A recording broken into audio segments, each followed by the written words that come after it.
Olá pessoal, eu sou o Fabiano Alencar da Fmulti Automações e sejam bem-vindos a mais um vídeo do curso Arduino para quem nunca viu. Um curso aí feito, dedicado para as pessoas que estão iniciando, estudantes, hobbyistas que estão começando agora a trabalhar com essa ferramenta. Vamos iniciar a partir desse vídeo então o assunto funções. Nós já vimos em vídeos anteriores as funções principais do Arduino, void loop e void setup. Void setup que ocorre uma vez quando você liga o seu programa, né? Uma primeira leitura do seu programa, onde você parametriza algumas coisas. E no void loop, que é basicamente os laços de repetição do seu programa, onde ele fica sempre retornando e onde você coloca de fato as suas instruções de trabalho. Tudo bem? Agora, gostaria de imaginar aí um seguinte cenário, né? Imagine que você tem um programa que repete muitas vezes o mesmo passo, né? E você tem que escrever várias vezes esses passos, né, dentro do seu void loop. É aí que entram as funções. As funções são basicamente pedaços do programa. Então imagina, você pega o seu programa inteiro, ele tem lá dezenas de linhas, e você separa ele em pedaços. É como se fossem subrotinas, né? Pedacinhos menores de programa. E aí você pode colocar esses pedacinhos de programa exatamente no lugar que você precisa, dentro do seu programa principal. Eu vou dar um exemplo nessa aula. Imagine que a gente já viu aí o pisca-LED, já viu como faz para acender e apagar um LED aí nas aulas anteriores. Agora imagine que o nosso objetivo seja ligar 5 LEDs.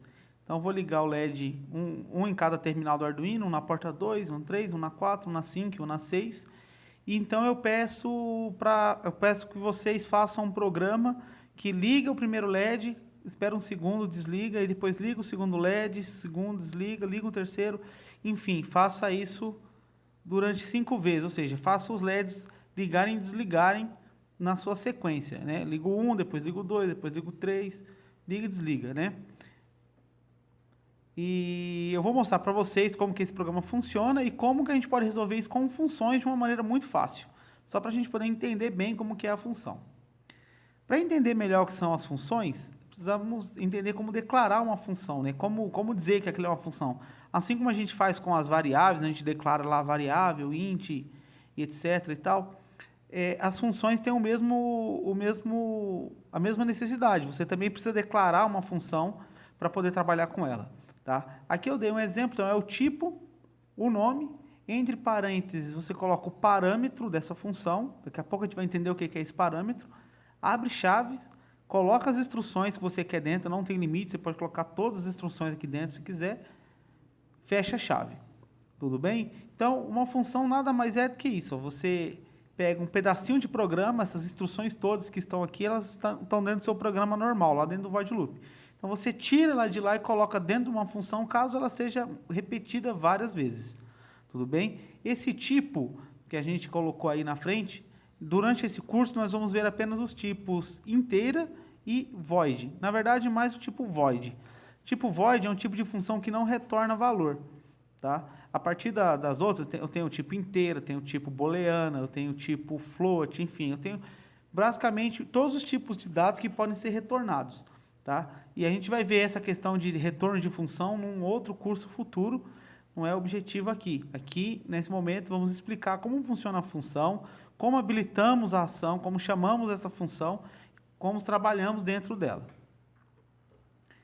Para chamar a função é muito simples, nós colocamos o nome da função, sem dizer lá o void, qualquer coisa, só o nome da função, e entre parênteses coloca o seu parâmetro, e ponto e vírgula no final. Tudo bem? Bom, vamos fazer um exemplo prático. Dentro da nossa biblioteca do Arduino, a gente consegue fazer um exemplo prático e através dele vai ficar muito mais fácil assimilar aí o que é para ser feito com uma função. Então tá aqui, ó. No primeiro momento, eu já iniciei, já fiz o programa todo aqui para a gente economizar um tempo. Essa é a função void setup aqui em cima. Estou iniciando 5 LEDs aqui, 5 saídas, né? Como 5 pinos como saída, 2, 3, 4, 5 e 6, tudo bem? Dentro do meu void loop, eu estou mandando, então, estou pedindo para ligar o LED da porta 2, enfim, levar a porta 2 para a high, esperar um segundo, desligar esse LED, esperar um segundo, ligo da porta 3, desliga, olha só, o programa ficou extenso, tá? Porque eu tive que repetir os passos várias e várias vezes. Até de ter errado uma aqui. Opa. Ok. Tudo bem? Então, eu vou pegar aqui esse programa e vou copiar lá no nosso Circuits.io, para que possamos ver se funciona da maneira que a gente espera que funcione, né? Fazendo o LED piscar. Eu coloquei 5 LEDs azuis, todos eles estão ligados pelo negativo, né? Pelos barramentos aqui da protoboard. Os resistores de 220 ohms para cada um dos LEDs, tudo bem? E a ligação está aqui embaixo, ó, desses fios azuis aqui, do pino 2 ao pino 6, todos estão ligados aqui. Vou abrir aqui o Code Editor, eu vou colar esse mesmo código que eu acabei de copiar.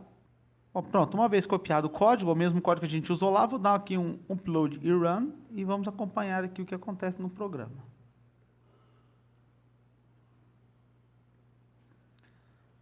Ó, os LEDs eles estão piscando, o pino 2, 3, 4, 5, agora o pino 6, aí volta de novo lá para o pino 2. Pino 2, liga, desliga, pino 3, enfim, é um pisca-LED, só que com mais LEDs. Tudo bem? Essa é a solução comum, onde a gente não utiliza funções, a gente está utilizando o programa inteiro aqui. Tudo bem? Eu vou dar um stop aqui na simulação e vamos agora conhecer, então, uma maneira de fazer com que esse programa fosse mais enxuto possível, que ele ficasse menor.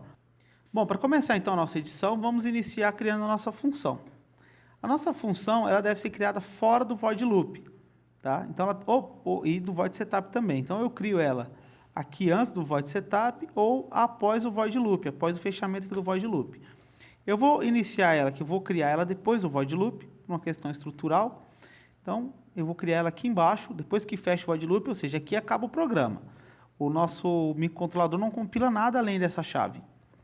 Então, eu vou criar aqui a minha função. Minha função vai ser uma função do tipo void. Vou chamar ela de pisca. E vou declarar aqui um parâmetro dentro dela. Já vou explicar como é que funciona esse parâmetro. O parâmetro vai ser um número inteiro. E eu vou chamar ele de PIN.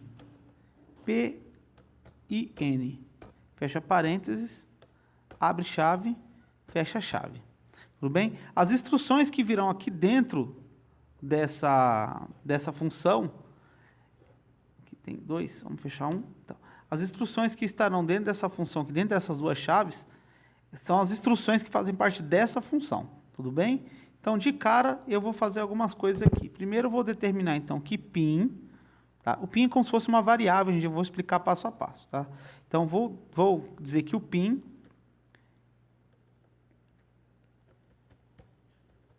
mode, PIN output, tá? Então, estou declarando, dizendo que o PIN, quando entrar aqui dentro da função, ele vai ser de saída. O pino será um pino de saída. E aqui eu vou escrever essa mesma função aqui, ó. Vou até copiar, não vou nem fazer nova. Vou copiar a mesma função aqui do 2 e vou colar aqui dentro. Tá? Porque, na verdade, é a mesma função. Não vou precisar escrever tudo de novo.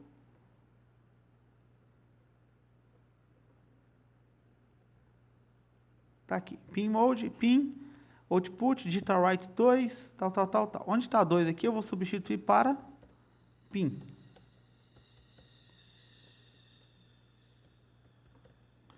Então, onde tinha o 2 aqui, eu digitei PIN, enfim. E aqui chega o fim da minha função. Então, é uma função chamada pisca, ela tem que receber aqui dentro um número inteiro, que eu chamei de PIN. Aí aqui ela inicia o PIN mod, tal. Para completar essa função, para que faça mais sentido, vamos começar a editar agora a função loop e setup para que se adeque à utilização dessa função. De cara, eu não preciso mais dessa declaração. Vou explicar por quê. Então, eu não preciso mais da declaração. Void setup já não existe mais. Já ficou menor o programa. Dentro do void loop, eu não preciso disso tudo de instrução também. Eu só preciso chamar a função pisca. Fechei até aqui. E tudo bem. Eu só preciso chamar, então, a função pisca. Toda minúscula. Pisca.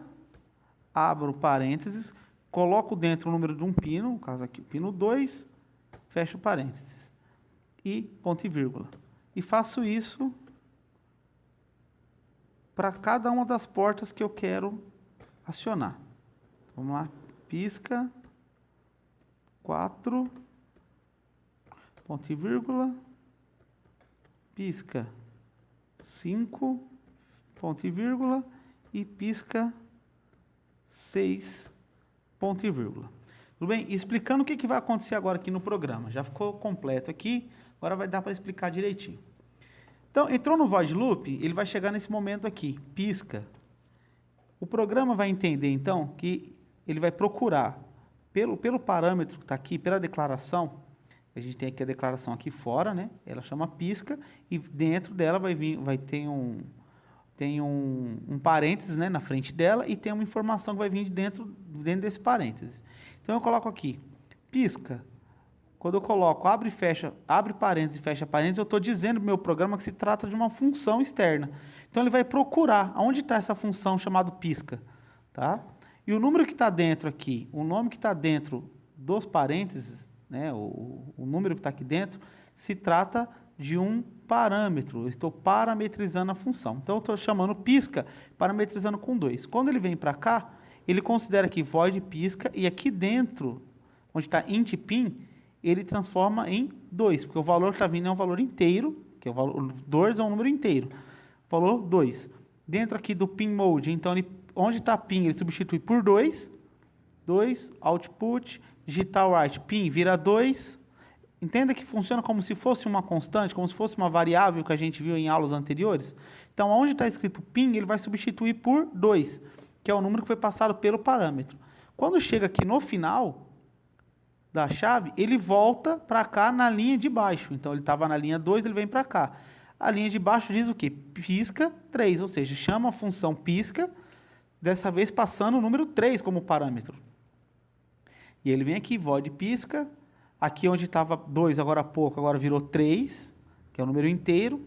Aqui se torna 3, pin vira 3, digital write 3 e assim por diante. Isso acontece repetidas vezes. Veja só, a gente encurtou o tamanho do nosso programa em menos da metade, utilizando uma função só. Tá? Lógico que para fazer um LED piscar não precisaria de se preocupar tanto assim, mas você pode estar fazendo a varredura de um teclado, você pode estar fazendo um controle para saída num display de imagem, né? Um display de LCD gráfico, enfim. E aí se torna muito importante a utilização de funções, para que você possa determinar aí o funcionamento do seu sketch sem precisar fazer dezenas e dezenas e dezenas de códigos. Tudo bem? Vamos abrir aqui então no Circuits.io e vamos testar para ver se essa programação que eu acabei de digitar aqui, se ela realmente funciona. Tá aqui um Ctrl C. Vamos abrir aqui o Circuits.io. Então, o programa é para ter a mesma função, fazer o LED acender e apagar. Vamos ver. Olha aí. O LED acende, acendeu 2, agora acendeu 3, apagou, vai acender o 4, apagou, acende o 5, apagou, acende o 6, apaga e volta para o 2. Tá? Então, essa é a vantagem de utilizar funções. Tudo bem? Essas são funções que a gente chama aqui em programação que não retornam valores. Tá? A gente vai ver mais para frente outros tipos de funções. Nós não iremos construir funções que retornam valor ainda nesse curso, vai ficar para um curso mais avançado, tudo bem? Mas já poderemos trabalhar aqui com algumas coisas. Nas próximas aulas a gente já vai ver sobre laços de repetição do tipo while e do tipo for. E já na sequência também conhecer aí o display de 7 segmentos e começar a mexer com alguns componentes de fato, fazer ligações de alguns componentes antes de partir para os projetos. Tudo bem? Bom, espero que vocês tenham gostado até aqui da explicação dessa aula. Se ficou alguma dúvida no ar aí, entre em contato conosco através do e-mail que você tem aí de contato ou chame pelo nosso WhatsApp aí para a gente tirar a sua dúvida. Tudo bem? Agradeço mais uma vez aí a audiência, um forte abraço, até a próxima.